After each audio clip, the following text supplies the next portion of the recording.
Альхамдулилля, осы проблема бұдан да үлкен болмағанына деді. Бұдан да үлкен болмағанына Құдайға шүкір деді.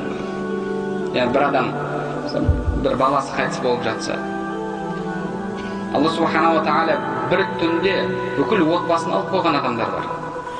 Менің өзінің жақын туысқаным Астанада қызметте түнде кезекшілікте болдық деді. Түнде кезекшілікте жанымдағы досыммен бірге болдық.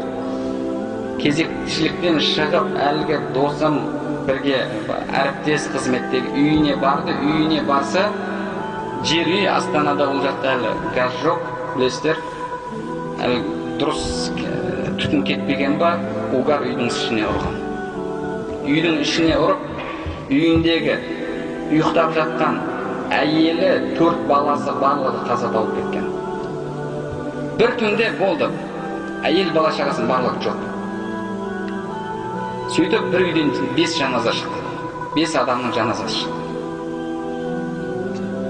Алла Субханала Тағала бір балаңды алған Алла 10 балаңды алып қоюға күші жетпей ме? Күші жетеді.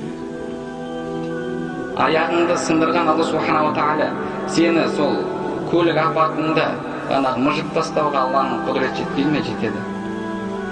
Яғни адам кез келген проблеманы көрген кезде альхамдулилля бұдан үлкен болмағанына деу керек.